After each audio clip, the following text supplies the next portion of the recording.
Assalamu Alaikum everyone, welcome back to the channel. In today's video we are looking at a company called the VF Corporation. This is a worldwide apparel and footwear company. Company is a dividend aristocrat, which means they have been paying their dividend over the last 25 years and they have been increasing it for the last 25 years. But before I get to starting on the actual video, I want to mention a couple of things. And the first thing I want to mention is right now there's a lot of noise about basically companies like Tesla going to the moon and Shiba Inu or whatever it's called going to the moon as well. Now it's very hard to ignore that kind of noise. Tesla is a great company, I've always said that, but you have to separate the company from the basically the share price. The share prices is ridiculously crazy right now. It's very, very expensive. But the company itself is an amazing company, and I think it has a huge potential, okay, to be the best, one of the best companies out there, and I have no doubt that will happen. But my concern is the price is really, really expensive, and people will start buying Tesla right now where it is when it's actually trading over 300 PEs. That means it will take you 300 years to get your money back, okay, to break even. Now, this is ridiculous, and I don't think that's an investment. That's just basically kind of gambling in a way, okay? But at the same time, okay, the company itself is great, but the stock is really expensive, okay? So just to be careful if you've seen a lot of the hype. And the reason I want to talk about this is because two of my friends, I was talking to two of my friends last night, and one of the things we were talking about was cryptocurrencies, and they talked about Shiba Inu, whatever it's called, and start opening their own accounts and whatever. They haven't even started investing yet, and they want to invest. The first thing they want to invest in is Shiba Inu. And I said to them, listen, I don't know anything about this thing. I don't know whether it's Sharia compliant or not. I understand basically it's going to the moon. It's gone up 60% in one day. But that's not investment. That's just a gambling. And if you want to gamble with your own hard-earned money, that's absolutely fine. Do whatever you want to do with it. I'm not here to tell you what you want to do. But just be careful if you are getting tempted, because it's really easy to get tempted. Because I saw some statistics that said someone bought it last year, whatever, for this much or whatever. I think they spent about 8,000, and now they're sitting there with $5.8 billion. I'm like, wow, that's ridiculous. But then again, you could lose. Imagine if you put £8,000, you can easily lose the £8,000. You can go to zero. So this is one of the discussions we had last night. I said, yes, it could go up to 60% in one day, but it could also go back to zero because there's no intrinsic value. Okay, I don't understand how this you can't call it an asset. Because what are you buying? Are you just buying? Because what you're doing is a lot of it, Ethereum and Bitcoin is a different ballgame. But with all the other coins out there, it's a little bit tricky, because what are you buying really? What is the intrinsic value of any of these cryptocurrencies, including Bitcoin? Okay, yes, it's a store value, blah blah blah. Ethereum, yeah, the blockchain technology is going to decentralize. All that stuff is great, but you really have to be careful with Tesla. You have to be careful with the noise that's happening out there. You're going to kind of forget about what basic investment is all about, and that is investing it for the long term, okay? Dollar cost averaging into stocks and companies that you like, whether crypto, whatever it is you want to invest in. You really have to be careful. But yeah, I just want to talk about that, because last night I was kind of trying to convince my two friends just to say, you know what, just be careful. I'm not here to tell you what to do with your money, but obviously be careful. Right, the other thing I want to quickly talk about is the earnings report tonight. Apple, Amazon, Samsung, MasterCard, Merck, and quite a lot of the other companies, Shopify and so on, are reporting. It definitely had a massive impact in terms of Microsoft. They had absolutely great quarter. I listened to their earnings call, and that was an hour and something. For the first 20 minutes, if you got time and you're investing in Microsoft, is worth listening to it. Okay, you can find it on YouTube, you can find it on their investor relations section of their website, but it's really great call. This is one of the reasons I absolutely love this company, not because it's up, because of what they are planning to do and where they are right now in terms of their growth of the company. Right, let's now look back at the company that we are looking at today, and that is VF Corporations. This company owns a lot of some of the brands out there that you probably wear all every day and you don't know about. Okay, so they have Vans, the North Face company, the Timberland, Dickies, Jan Sports. Supreme is a new addition to their portfolio. So the way this company grows is obviously they make some of their products out there, but obviously they buy other companies as well. So Supreme is one of those. They've bought it, I think it was around last year. They bought it for $2.1 billion, and the company is currently I think it's about $27 billion market cap. They have a beta of 1.48, which is a little bit high because that means it fluctuates very high. PE slightly high. EPS 3.12, and they have a healthy dividend of 2.77%, or you get paid $2 for every share that you own of this company. Now, one of the things I want to talk about very quickly is this company has been on my watch list for a long time, and only up to recently, that I started looking at it again because it actually went down a little bit. Okay, and the reason I actually haven't invested in this is because of this. One of the things that I was worried about is what's happening to Nike, for example. I thought they might be in a similar situation. They put this article last year to explain, but I was just waiting to see what happens because there was some sort of a research done in Australia where they would basically saying what's happening to the Chinese Muslims and the fact that a lot of them were enslaved and used in these companies, and they were hired or not hired, they were actually enslaved, and they were basically used in Nike and Apple and all of these companies production factories in China. Now, one of the things that I've looked into, obviously Apple, Nike, as well as VF, all of them came out undenied completely. So I just wanted to see if basically something comes out of this before I start investing in this. And again, after what happened, and I've watched a bit of that documentary as well. It's on YouTube. I don't think they were part of it, and if they were, I'm sure they're aware of it now. I'm sure they're not using that company anymore. This was the company in question at the time, relations with this company, and it looks like they are not. So I am happy to start investing because I don't think there's anything there. I've waited now for almost a year. Even though the stock was slightly higher than what I wanted, I also want to see what happens with this situation. And that's kind of basically being resolved, but obviously the brothers and sisters is still in prison. I can only make dua for them and just to help, see InshaAllah how things go, and just to campaign as much as you can and do whatever else you can. But at the moment, this company looks like they're not part of that. There was just accusation, and they've cleared their name after a while. So I'm happy to invest in this. Right, let's have a look at their financials. So 50% of this company's revenue comes from the US, and the other 50 comes from the rest of the world. The other thing I like about this company is looking at their financials is they have three sections. So they have outdoor, which is about 45% of their revenue. They've got active, which is another 45%, and then they've got work section, which is about 10%.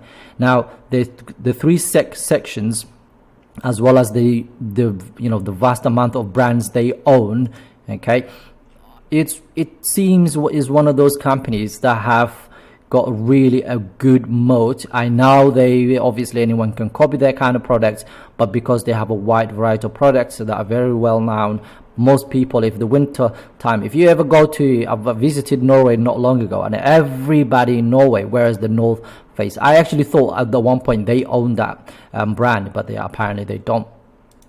So what I'm trying to say here is the company is well diversified in terms of their brands, in terms of the products that they have, and the fact that they're not actually just US based, so they're all around the world and very well known brands.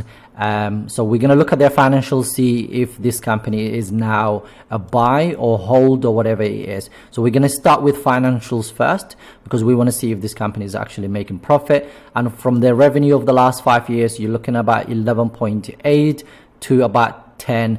And right now it's kind of improving, basically it's getting better because of what happened last year, because of COVID. Obviously a lot of their shops were closed apart from the online side of things. Okay, and by the way, this bit here confused me I've been doing research on the company about 2-3 weeks ago, and I was wondering what happened. How is it possible to basically go from 11.8 to $3 billion? It made absolutely no sense. So what happened was, the company used to report their earnings, the fiscal year end of, I think it was around December. They've changed that to March, I think. And because of that, they've got like a year where they have made no profit. Like basically they've kind of disregarded a whole quarter, I think it was, of earnings, or 2 quarters of earnings. And they started, so I don't know the reason why they've actually moved it, but apparently they've moved that from December to March, and because of that, that's why this is there. Initially I thought something happened to the company. I did a little bit more research and find out it was a lot to do with the fact that they moved their fiscal year to March instead of December, right? And because of COVID, you can see from 2020 it was actually a little bit drop, but it's coming back now because everything is kind of going back to normal. The gross profit is about, at the moment, $5.9 billion, which is really good to see. And again, their net profit is $1.2 billion. So that's how money they take after they pay all of these things. So these are expenses. So after they paid all the expenses, basically that's what they were left with. Balance sheet is the next thing we're going to look at, and as you can see, in terms of current assets is $4.78 billion, and their current liabilities is $2.2 billion. So they've got enough, almost a double, to cover their current liabilities. So if anything happens to the company in the next 12 months, they've got enough money to pay this off, so the company is not going to go down anytime soon. Their shared issue, for example, has been kind of the same for a while. So it went down for a bit, and then it went back up again, and then it went down again, and it kind of went up again. So it's a kind of up and down thing. So I'm not sure what's going on with that, but that's the only concern that I had. Free cash flow, in terms of free cash flow, because this is the money they used to pay off their dividend. Again, that year, because of the move in the fiscal year, that's probably what happened there. 1.3, and then again 2020 hasn't been great for all these companies, but it looks like they're coming back. So $1 billion, and right now 740 basic million dollars there. So 749 there at the moment, and that's enough basically to pay off their current basically current dividends, which is absolutely great. Now the other thing we're going to look at is the analysis. So this is their prediction. This is what the analysts are basically estimating or predicting in the next couple of years. So current quarter, okay, they're expecting about 32, next quarter 118, and a lot of it to do is because of the situation that we're in now. A lot of stores are opening, things are going back to kind of normal, if you like. And then current year is 142%, and then 17%, 45% next 5 years. That's massive from a company that just sells brand names or whatever, these kind of things. This is really huge, and this is one of the reasons I absolutely like this company, and it's been on my watch list for a while, but I haven't actually looked into it maybe the last couple of weeks, where actually when I started again looking at it, because there was a little bit of drop, and I'll show you that in a second. Right, so the next thing we're going to look at is the statistics. So again, one of the things that we look for is PEG ratio. This tells us whether the stock is cheap or not. So anything above below 1 is actually great, so that means it's cheap at the moment. And then you've got profit margins of 11%, so double digit on operating margin, and then double digit of return on equity, which is absolutely brilliant. Right, we're going to now look at Morningstar. So again, we're looking at the same thing. We're looking at right now price to fair value. So what's happening is the red line here is the fair value. Okay, so this line here, the red bit, is the fair value, or according to Morningstar, and then this is the last close. So the last, basically, when it closed yesterday, basically how much it was trading. And when you look at it from 2011 all the way to basically right now, you can see anything, by the way, so price to fair value, anything below 1 is cheap. So basically means the stock is actually undervalued. Okay, anything above 1, that means it's overvalued. So as you can see, 2011, 2012, it was actually undervalued, and as you can see there, the black line there was actually you can see it was actually below the red, and then it went up, and then it came back down again, and then it was undervalued for quite some time, and then it went back up again and it came down. This is one of the reasons why this company is cyclical. Basically, cyclicals are companies that are basically kind of keep going up and down in terms of stock price. But one of the things that we really need to be careful is when a stock is basically above the fair value, what tends to happen is the total return kind of basically almost disappears, if you like, because when it's about 1, sometimes it could be that it's because it's not doing right. Let me explain that again. In terms of, so sometimes I buy stocks that are slightly overvalued, and the reason I do that is because when you look at this, right, so 2011 it was 0.84, is under 1, so that means it was undervalued at that point. So if you bought this stock there, you get two things. You get price appreciation. So right now at the total return for that year was about 50%. Then the following year it was 21%. Then it carried on, so now it's overvalued, but it still gave you a return of 67%.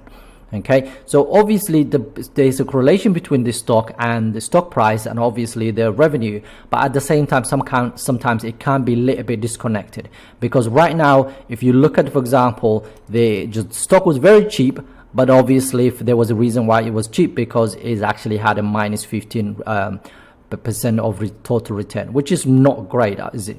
Right, so this is why sometimes I do buy stocks that are slightly overvalued, because the revenue is heading in the right direction, the company has a healthy balance, the balance sheet, and you basically I don't worry too much about it. But obviously not when this is priced to fair value. If it's like, I don't know, 3%, 4%, or whatever it is, then that's absolutely ridiculous. But yeah, as you can see here now, the returns currently isn't that great, but I think in the next couple of years that definitely will pick up for this company. Right, so the next couple of things I want to look at is the valuation. So in terms of how much the price is, the share prices should be. So according to TipRank, for example, is $87 per share, so that has about 23 upside.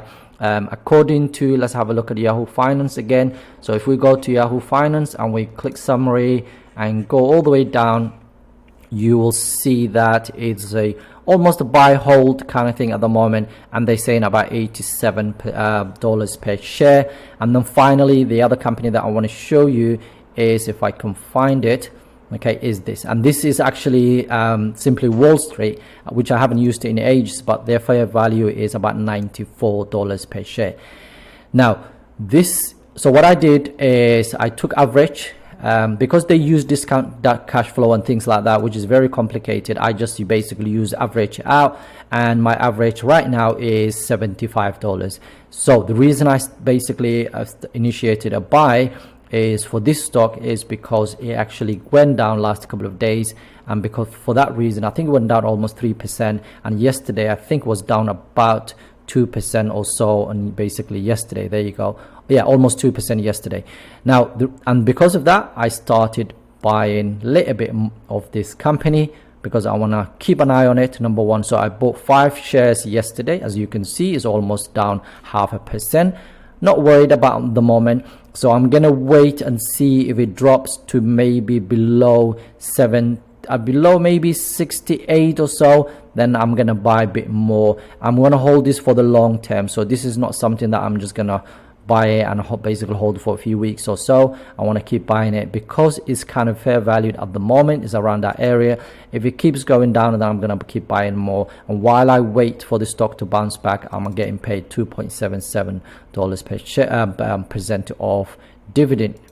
or $2 per every share that I own, basically. Right, so that is this company. Really good company. It's been on my list for a long time. One of the situations I wanted to keep an eye on was this, and I feel comfortable enough now to say, you know what, I don't think they're involved. Only Allah knows best. There's a lot of speculations and things out there, but at the moment I feel comfortable enough to actually start investing in this company. Really, in terms of well diversified company, very, in terms of dividend wise, it's really good. In terms of the growth, like what we looked at early in terms of their financials, what the analysts are predicting, this is great. If we can get, even if we can get 17% every single year in the next 5 years, let alone 45%, that's absolutely better than your money sitting in an account. Right, this video is slightly longer than I wanted because I kept moaning about Tesla and Shiba Inu or whatever. But please be safe, please take care of yourself, and don't worry too much about what's happening in the overall investment world. Just focus on your own goals and what you want to achieve, because it's very difficult. Honestly, it's very difficult to ignore the noise. Some days I'm like, oh, should I buy another 10 shares of Tesla and forget about these dividends, whatever? And some days I'm like, nah, I want to focus on my long-term plans, whatever, because anything can happen. At least this way I know the companies that I'm buying are blue chip companies like Microsoft. Look at it, Microsoft is up 43%. It was only a couple of days ago, I think it was when I did the last video, that it was basically, I think it was 30 something, and right now is basically over £1,000 on profit. So if I was to sell right now, I'll make £1,154 in profit. So just focus on those kind of companies. Teslas are great, Shiba Inus and whatever. I don't think that's an investment, so just please be careful. Take care. Assalamu Alaikum.